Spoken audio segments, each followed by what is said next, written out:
দীর্ঘ ২০ বছর পর ক্ষমতায় যাচ্ছে বিএনপি। ত্রয়োদশ জাতীয় সংসদ নির্বাচনের বেসরকারি ফলাফল অনুযায়ী ২৯৯টি আসনের মধ্যে ২০০-র বেশি আসন নিজেদের করে নিয়েছে দলটি।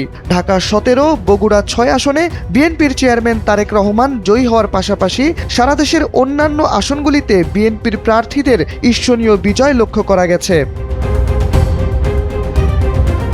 এ নিয়ে চতুর্থবারের মতো সংসদে বসতে চলেছে বাংলাদেশ জাতীয়তাবাদী দল। এর আগে ২০০১ সালের নির্বাচনে নিরঙ্কুশ সংখ্যাগরিষ্ঠতা পেয়ে সরকার গঠন করেছিল শহীদ জিয়ার দল বিএনপি।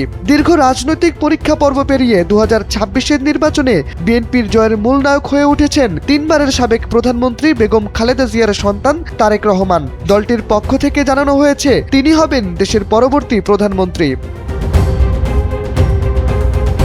রাজনীতির ইতিহাস বলছে ২০২৬ সালের ২৮ অক্টোবর তৎকালীন প্রধানমন্ত্রী বেগম খালেদা জিয়া রাষ্ট্রপতির কাছে ইস্তফাপত্র দিলে সেই মেয়াদের সমাপ্তি ঘটে। শহীদ জিয়ার গড়া দলটিকে জনপ্রিয়তার শীর্ষে নিয়ে যান প্রয়াত প্রধানমন্ত্রী খালেদা জিয়া।